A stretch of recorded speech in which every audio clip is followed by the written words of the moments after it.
안녕하세요, 책인지사입니다. 다들 스마트 스토어 창업에 관심 많으시죠? 아직도 온라인 창업이라고 하면은 스마트 스토어가 가장 많이 검색되고 가장 많이 얘기가 되는 것 같아요. 실제로 제 유튜브에서도 스마트 스토어 창업이 영상이 조회가 잘 됐고요. 저도 스마트 스토어로 사업을 시작했는데요. 제가 삼성 다닐 때 어떤 사업으로 시작할까 찾다가 스마트 스토어만큼 빠르게 성과를 낼 수 있는 게 없겠다 해서 회사 다니면서 부업으로 시작해 저도 1년 만에 월 매출 8천만 원까지 만들고 당당하게 퇴사를 할 수 있었습니다. 스마트 스토어가 사실 있었기 때문에 제가 퇴사를 할 수 있긴 했어요. 스마트 스토어는 빠르게 성과 낼 수 있는 방법이 분명히 맞습니다. 제가 월 매출 8천만 원이었을 때 영업이익률이 보통 20%에서 30% 했으니까 월 2천만 원 이상 벌었던 게 맞아요. 혼자서 1인으로요. 대단하죠. 하지만 그럼에도 제가 스마트 스토어를 추천하지 않는 이유가 몇 개 있습니다. 대부분 생각하시는 스마트 스토어 판매란 사실 위탁 판매 아니면 국내에서 중국에서 사입해와서 그걸 스마트 스토어에 올려서 판매를 하는 건데요.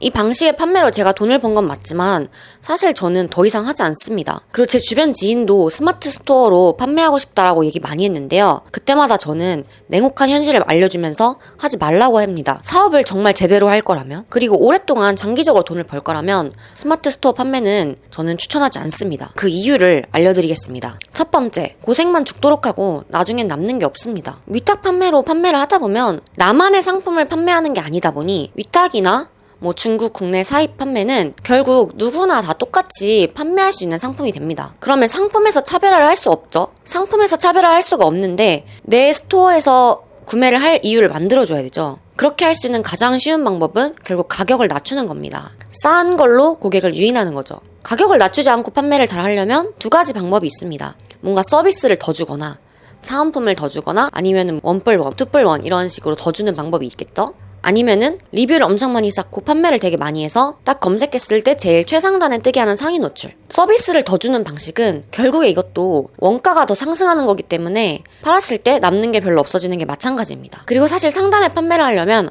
아직 압도적 1위의 판매자가 없는 상황에서 내가 일찍 시장에 들어가 그 포지션을 잡아야 됩니다. 하지만 그럴 수 있는 게 그렇게 많지 않죠. 내가 선점을 했다 하더라도 그 후에 계속해서 후발주자들이 많이 들어오면 경쟁이 치열해지고 그럼 결국에 나도 가격이나 서비스 압박을 받게 됩니다. 더 싸게, 더 많이 주는 판매자들이 생기면 아무리 내가 1등에 있어도 어느 정도는 거기에 맞춰줄 수밖에 없겠죠. 안 그러면 다들 거기서 살 테니까요. 그래서 누구나 팔 수 있는 상품을 할 때는 이렇게 계속해서 점점 더 내가 남는 게 없어지게 됩니다. 이렇게 판매를 하다 보면 결국에 나만이 팔 수 있는 상품을 팔고 싶다. 정말 차별화된 제품을 팔고 싶다. 라는 갈망이 생기게 됩니다. 그렇게 하려면 결국 제조를 해야 되겠죠. 두 번째 이유, 네이버라는 플랫폼에 대한 의존도가 너무 높아져 지속 가능성이 낮아집니다.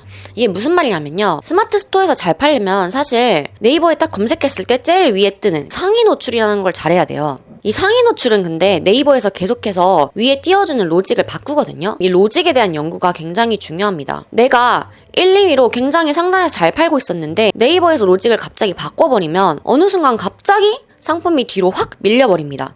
그럼 1, 2위에 있을 때랑 1페이지 하단 또는 2, 3페이지 이렇게 확 밀려버리면 그때 판매량이 정말 어마어마하게 차이가 나요. 반토막 그 이상이 나게 됩니다. 그러면 단순히 네이버에서 로직을 바꾼 것만으로 내 매출이 확 바뀌는 거예요.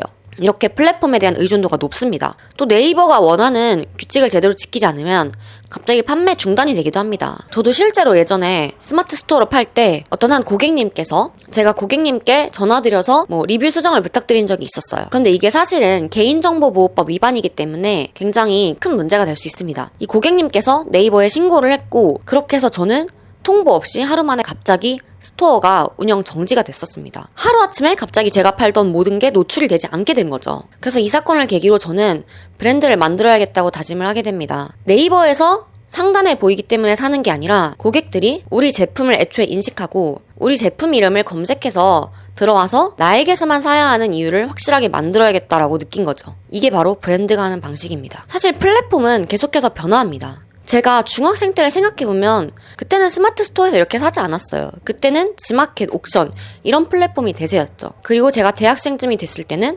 티켓몬스터, 위메프 이런 딜 형식의 플랫폼이 또 대세가 됐었고요. 지금은 네이버 쿠팡의 시대가 되었죠. 이렇게 플랫폼은 계속해서 변화합니다. 특정 플랫폼에 의존하게 되면 이렇게 플랫폼 변화가 됐을 때 사업이 무너지게 됩니다. 그래서 플랫폼의 변화와 상관없이 계속해서 잘 팔려면 우리 브랜드 이름을 알리는 게 가장 좋습니다. 세 번째 이유, 결국 오랫동안 큰 돈을 벌기가 힘듭니다. 유튜브 보면 디지털 노마드, 하루 한두 시간만 일하고 스마트 스토어로 돈 많이 벌었어요, 이런 얘기들이 굉장히 많이 나오죠. 그런데 막상 실제로 해보시면 현실은 그렇지 않습니다. 정말 신경 써줘야 될 게 엄청 많아요. 저도 회사 다니면 스마트 스토어 했을 때 정말 하루 종일 스마트 스토어만 했습니다. 그리고 퇴사한 다음에도 정말 조그만 사무실에 처박혀서 아침부터 밤 늦게까지 거의 12시 가까이까지 진짜 하루 종일 했어요. 왜냐면 이게 정말 생각보다 손이 많이 가는 게 상품을 계속해서 올려줘야 돼요. 상품이라는 건 수명 주기가 있잖아요. 어떤 한 상품이 계속해서 잘 팔리는 게 아니거든요. 업그레이드해서 계속 출시를 해줘야 되고 그런 상품을 끊임없이 계속 올려줘야 되니까 어떤 걸 팔아야 할지 끊임없이 계속 찾고 그거를 사오고 그리고 그걸 또 다시 꾸며서 올리고 이런 작업을 계속 해줘야 되고 또 지금 팔고 있는 상품도 관리를 안 해주면 네이버 노출 순위가 떨어질 수 있습니다. 그럼 노출 순위가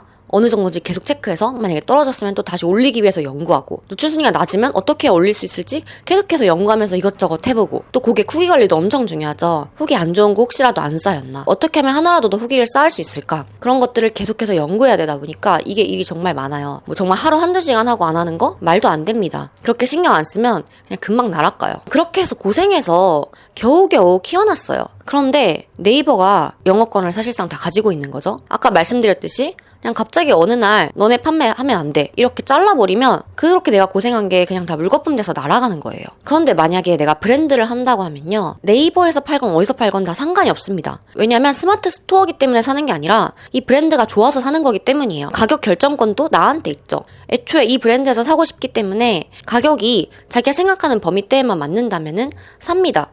그래서 브랜드는 가격 결정권이 있습니다. 그리고 플랫폼이 계속해서 변화해도 어디서든 잘 팔 수 있죠. 그리고 특정 상품은 유행이 지나서 더 이상 잘 안 팔릴 수도 있어요. 하지만 그동안 우리 브랜드를 알려온 게 있죠. 그래서 새로운 상품을 런칭해도 다시 제로에서 시작하는 게 아니라 기존에 우리 브랜드를 알려놓은 거에서 시작하기 때문에 신뢰와 믿음 그리고 쌓여있는 고객 팬층을 이용해서 훨씬 더 수월하게 팔 수 있습니다.